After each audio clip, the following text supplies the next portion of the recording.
Hey everyone, welcome in to another daily editorial here on the KE Report. I'm getting an update from Labrador Gold, and we're talking about an April 22nd news release announcing the sale of the Kingsway Project to New Found Gold.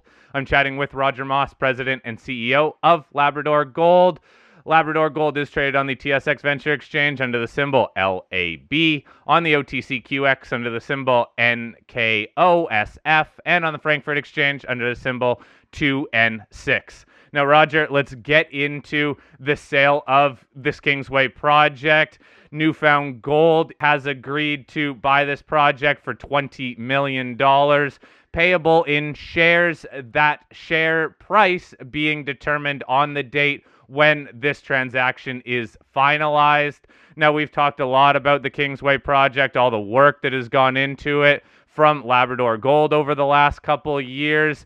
But Roger, I guess let's just start off by recapping a bit of an overview here on the terms of the deal, please.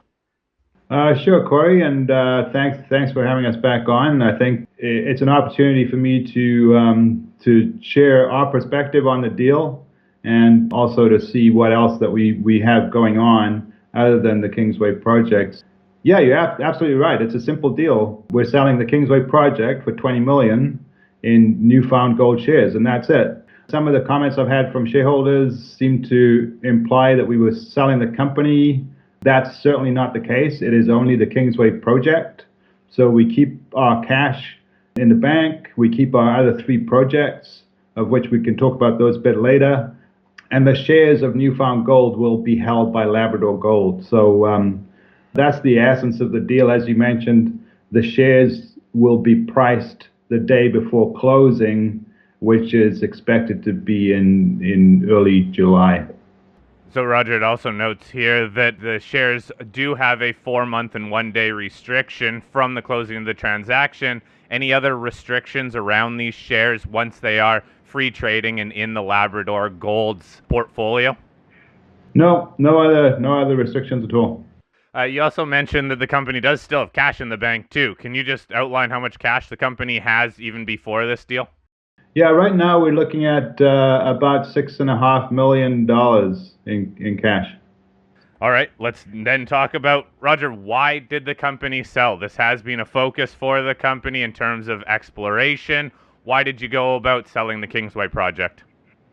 Well, I think for your listeners to understand it, it's really important to look at what the board was considering way back in November of last year. At a board meeting there, we were reviewing our drilling at Kingsway, the work that we'd done at Kingsway, and really the board asked me, okay, Roger, we've got $7 million left. We're burning through about $1 million a month in drilling costs. So that's going to last us 7 months. In those 7 months, are we likely to find anything different than what we've found in the last almost 3 years of drilling? And I think anybody would say that that's going to be unlikely that we would find something like a New Found Gold type high grade long intersection when we haven't seen that so far in over 90,000 meters of drilling. So it was a difficult decision, but what we decided was that we're going to stop the drilling at Kingsway, wait for all of the results for that drilling to come in, and then decide how we were going to proceed at Kingsway further. Now, obviously, one of the things that we were concerned about was preserving capital, because as you and I'm sure your listeners realized, back in November, the markets were very difficult to raise money. It seems like it's somewhat easier now, but it's still not easy. There's still difficult markets for raising capital. So we wanted to preserve that capital and not run out of money in the 7 months, which is almost where we are right now. So we could, if we carried on, we would have drilled more, but we would have been running out of money around this time. And that would, of course, mean that we would needed to raise more money. That would be a significant dilution, because I've said many times, and we understand that in order to properly evaluate these systems, they require a large amount of drilling. And that obviously requires large or deep pockets in order to fund that drilling. I'm very proud of what we did at Kingsway. We drilled there for almost 3 years. We said we did exactly what we said we were going to do. We generated really good targets and we drilled them. And I think we generated 9, we found gold at 7. So a pretty good hit rate. But as I said, we weren't finding those long intercepts of high-grade gold that Newfound were seeing at Queensway. And I think that's really what our shareholders were hoping for as we were drilling.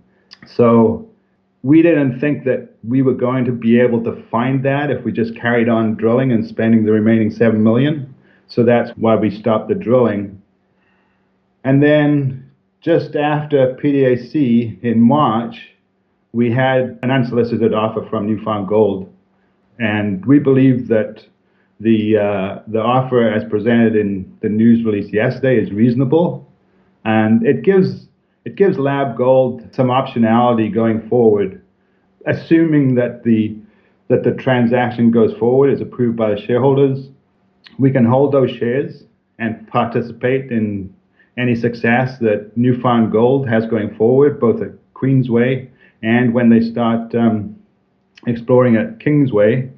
And we also have the option to monetize some or all of those shares to fund further exploration at our other projects and or to acquire another advanced project. So that was kind of the rationale. The timing of the Newfound Gold offer was I guess the timing was right, because it's something that we had been thinking about, not necessarily selling to Newfound Gold, but just what are we doing with Kingsway moving forward. So it came at the right time. So then, Roger, the obvious next question is, what are the next steps for the company? What do you do to move the company, Labrador Gold, forward here? You know, one of the things, I mean, obviously we've got to prepare for the meeting of the shareholders. We're preparing the information circular right now. And as I mentioned, that is expected to take place probably in July. But one of the things that I think has really been under the radar for most of the time when we've been working at Kingsway is our Hopedale Project. And Hopedale is a project that we've been working on since 2017. We've done a lot of work. It's a really good project. We can get into that in detail and a little bit more shortly. So that's one thing. And then the other thing is, even when back in November, when we decided to stop or slow down drilling, we started looking at other potential opportunities, because knowing that companies are having difficulty raising money, and we had then $7 million, we have now $6.5 million, there could be some potential acquisitions out there that we could do. And that's an ongoing thing that we're doing. All right, Roger, let's move on and talk about Hopedale then. What can you tell us about Hopedale? Give us a bit of a background on Hopedale, please. Yeah, I mean, Hopedale, like I said, we acquired it in 2017 through an option agreement with prospector Sean Ryan, who many of your listeners will know from the Yukon. He had a lot of success up there, and he's also been active here in Newfoundland. And in fact, the Kingsway project was also optioned from Sean. But Hopedale, I've always liked Hopedale, and the reason I like it is that we have the biggest part of an entire greenstone belt, 43 kilometers strike length of this greenstone belt up in Labrador, the Florence Lake Greenstone Belt. And as you know, greenstone belts all over the world are prolific hosts of gold, copper, nickel, zinc. And this particular greenstone belt in Labrador is totally underexplored compared to these other belts that are more well known elsewhere in the world. So there's huge potential at Hopedale, and we've kind of been bringing it along in the background while we're working at Kingsway. And so up to date, we've got good gold mineralization over about a 3-kilometer strike length, and that's outlined by both rock and soil samples. 4 major gold occurrences that are within that 3-kilometer long strike length. And then more recently, we've been looking at the nickel potential of the Greenstone Belt, and that nickel potential is in ultramafic rocks, which is a common host to nickel copper mineralization. And over the last 2 years, we've found 2 areas which we call Rusty Ridge and Last Resort, and those together, although they're not contiguous, add up to over 2-kilometer strike length of anomalous nickel. So it's a really good project that we can, I think, generate more value from, but because it's been in the background, it hasn't really received the attention that it probably deserves because of our work at Kingsway. So, Roger, do you have any exploration plans at Hopedale this year in the near term at all that investors should be aware of? Yeah, absolutely. We're planning the program right now. It's going to be focused initially at the Rusty Ridge and Last Resort showings, the nickel showings, and that's going to be looking at doing some electromagnetic groundwork that will hopefully generate targets that we will be able to drill at some point, potentially later this year. So in terms of the district opportunity here, this Florence Lake Greenstone Belt, you gave us a bit of an overview there, but are there any other assets in the area? Anything else that you can tell us about this district? Not in the district itself. I mean, those are the 2 real anomalous areas. There is a sort of anomalous zinc trend in sort of the central part of the belt, and there's potential there for copper. We have had some really good copper grades, up to about 10% copper in grab samples. But again, we haven't really given it the attention that it deserves, and this is one of the things that we will be working on going forward. All right, Roger, let's give a final comment to shareholders here, because I think we all saw the drop in share price yesterday. The market cap of the company now is down at, I believe, around 20 million, in around there. What can you tell investors about the story here of Labrador Gold moving forward now that the Kingsway Project, as long as it goes through shareholder vote, is going over to Newfound Gold? Yeah, I mean, you're right, Cory. The sell-off that occurred yesterday took us down to, I think we're trading at a discount now to the cash and the value of the transaction.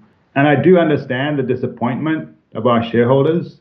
I totally get it, but I do also believe that continuing with Kingsway like we were would have just led to more disappointment in the future, as we potentially struggle to finance the large drilling programs that are necessary to really uncover the potential of the Kingsway project. So in some ways, I guess we're cutting our losses, and I think those are the hard decisions that boards have to do, and it's something that we have done.